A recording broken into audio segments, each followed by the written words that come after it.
بس رمضان کی سب سے بڑی تیاری کیا ہے کہ اپنے دلوں کو صاف کر لو پہلے سے، کہ جس دل میں نفرت ہو، بغض ہو، کسی کے لیے غصہ ہو، کسی کے لیے کیا کیا جذبے ہوں، دل صاف کرنا۔ ہمارے گھروں میں روزانہ جھاڑو ہوتا ہے، یہاں مدرسے میں روزانہ صفائی ہوتی کہ نہیں ہوتی؟ چونکہ دنیا کی اصل گندگی ہے تو جھاڑو ہاتھ سے نہیں چھوٹ سکتا۔ حرم شریف میں دیکھا کیسے چاروں طرف خدام پھر رہے ہوتے ہیں برش لے کر، تو دل پہ غبار ایسے آتا ہے جیسے صحن میں غبار آتا ہے، دل پہ گندگی ایسے آتی ہے جیسے صحن میں آتی ہے۔ تو ہم نے نظام بنایا ہوا ہے، لوگ مقرر ہیں وہ روزانہ جھاڑو دیتے ہیں۔ تمہارا دل ایک آنگن ہے، ایک صحن ہے، اس میں بغض، نفرت، حسد، پتہ نہیں کیا کیا گندگیاں آئیں گی اور آتی رہیں گی۔ بچوں ایک کام کرو، جھاڑو پکڑ لو، صاف کرو۔ یا اللہ معاملہ تجھ سے کرنا ہے، لوگوں سے نہیں۔ کسی نے برا کہا، کسی نے غیبت کی، کسی نے گالی دی، کسی نے دھکا دیا، کسی نے حق مارا، کسی نے کچھ کیا، یا اللہ تیرے سپرد میں نے اپنے دل کو سب سے صاف کیا، میں نے اپنے دل کو سب سے صاف کیا۔ یہ اتنی بڑی عبادت ہے کہ بڑے بڑے نفلوں والے، تہجد والے، حج عمرے روزے والے تمہیں نہیں پکڑ سکیں گے، کیونکہ اس کا کرنے والا دنیا میں کوئی نہیں۔ نفل پڑھنے والے تو بے شمار ہیں، عمرے کرنے والے بے شمار ہیں، علماء بے شمار ہیں، حاجی بے شمار ہیں، سخاوت کرنے والے بے شمار ہیں، لیکن اس ٹکڑے کو صاف کرنے والا لاکھوں میں ایک بھی نہیں ہے۔ مشکل کام ہے، آپ یہ سیکھ لیں، صاف کرو، صاف کرو، صاف کرو۔ یہ رمضان کی سب سے بڑی تیاری اور علم کو حاصل کرنے کی سب سے بڑی چابی ہے کہ اپنے دل کو کھلا کر لو۔ کوئی چیز خالی ہوگی تو کچھ آئے گا۔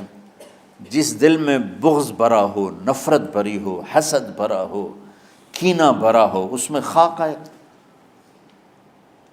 اس میں تو علم کی ایک کرن بھی نہیں آئے گی۔ اس زبان سے چاہے جتنے مرضی موتی بکھیرے، دل اس کا اندھا ہوگا۔ لا تعمى الابصار ولكن تعمى القلوب التي في الصدور۔ یہ آنکھوں سے اندھے نہیں، دل سے اندھے ہیں۔ تو بچوں اپنے دل کو صاف کرنا سیکھو۔ وہ کتنی مشہور حدیث ہے، آپ نے کہا اس دروازے سے ایک جنتی آ رہا ہے، تو ایک انصاری صحابی داخل ہوئے، جوتا ہاتھ میں، داڑھی میں وضو کا پانی۔ اگلے دن اس دروازے سے ایک جنتی آ رہا ہے، تو ایک صحابی آئے، ہاتھ میں جوتا، داڑھی میں وضو کا پانی، وہی صحابی۔ اگلے دن اس دروازے سے ایک جنتی آ رہا ہے، تو وہی صحابی 3 دن جنت کی بشارت لی انہوں نے۔ اس صحابہ کی جماعت میں ایک شخص ہیں جن کا نام ہے عبداللہ بن عمرو بن عاص۔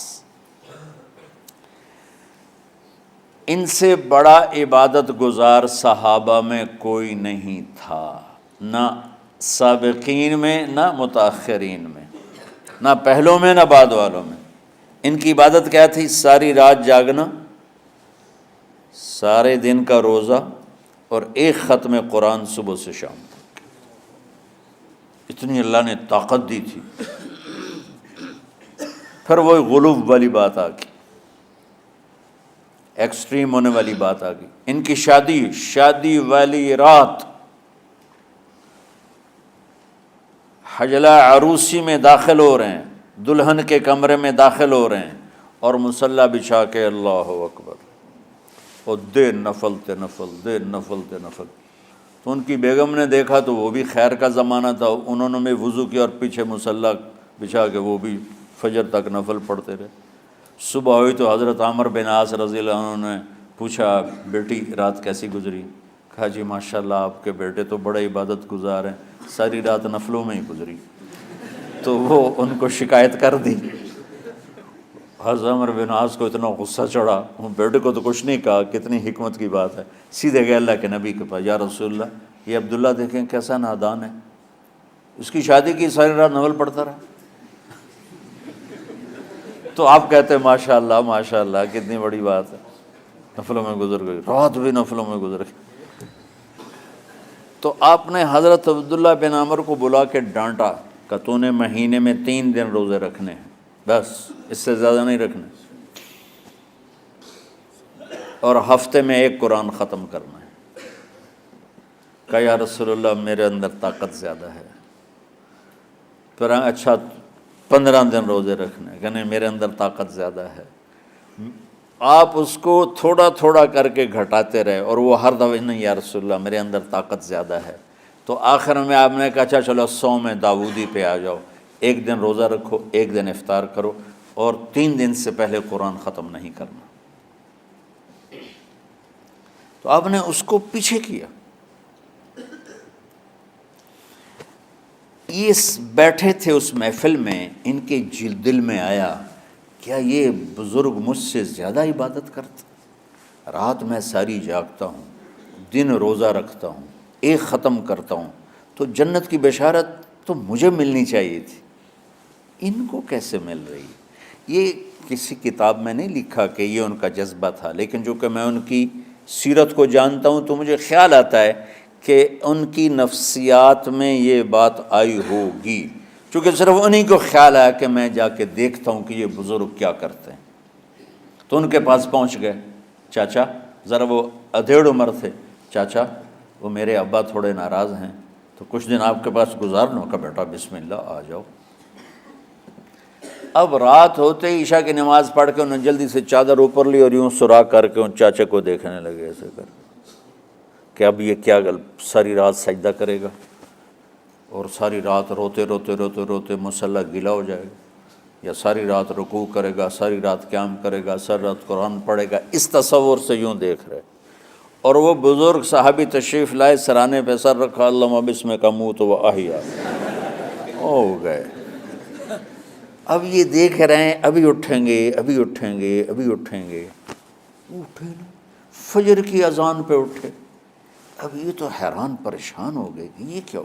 اس زمانے میں تو منافق تہجد نہیں چھوڑتے تھے ڈر کے مارے کہ پتہ نہ چل جائے ہمارے کفر کا، تو یہ چاچا جنت بھی لے گیا تو ستا بھی پیا کہ چلو کل دیکھوں گا۔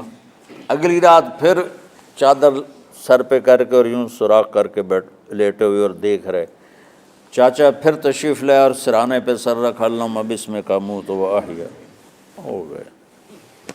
فجر کی اذان پہ اٹھے، یہ اور پریشان ہو گئے کہ میرا نبی کا فرمان تو سچا ہے، اس میں تو شک بھی کفر ہے، لیکن عمل کیا ہے جس پر اس کو جنت کی بشارت ملی؟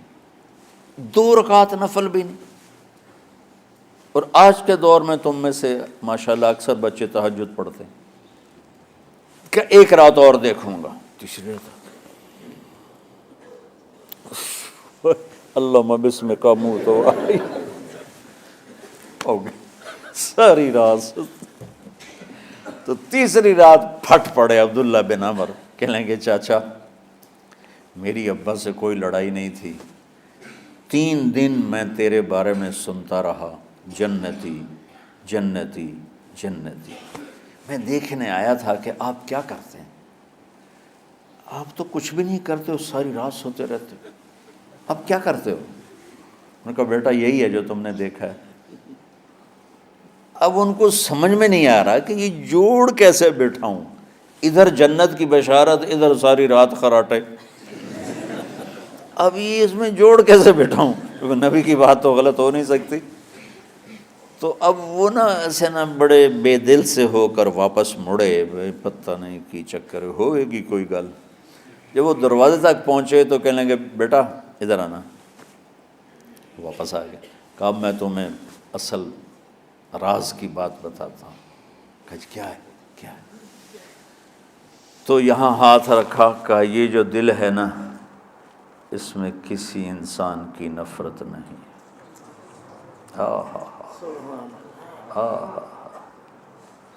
اور جب اللہ کسی کو رزق دیتا ہے، عزت دیتا ہے، مجھے کبھی حسد نہیں ہوا، مجھے خوشی ہوتی۔ تو عبداللہ بن عمر نے کہنا تھا ہاں یہ بات ہے، نہیں، انہوں نے کہا ہاذا ہوا، اچھل کے کہنے لگے ہاذا ہوا، ہاں ہاں ہاں ہاں یہی ہے یہی ہے یہی ہے۔ پھر کہنے لگے چاچا پر یہ میرے بس کا نہیں ہے، کون کرے گا یہ؟ اتنے بڑے آدمی ہو کر کہہ رہے ہیں کہ یہ میرے بس کا نہیں۔ تو بچوں، دنیا میں جنتی بننا ہے اور علم اللہ سے لینا ہے تو اسے صاف کر دو،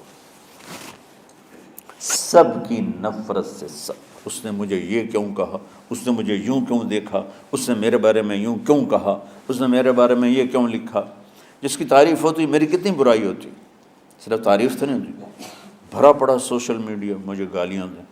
اللہ کے فضل سے میرے دل میں ایک ذرے کے برابر کبھی کوئی منفی جذبہ نہیں آیا، آئے تو میں دھو کے صاف کر دیتا ہوں، یا اللہ میں نے اپنے دل کو صاف کیا، میرا معاملہ تیرے ساتھ ہے، کسی کے ساتھ نہیں۔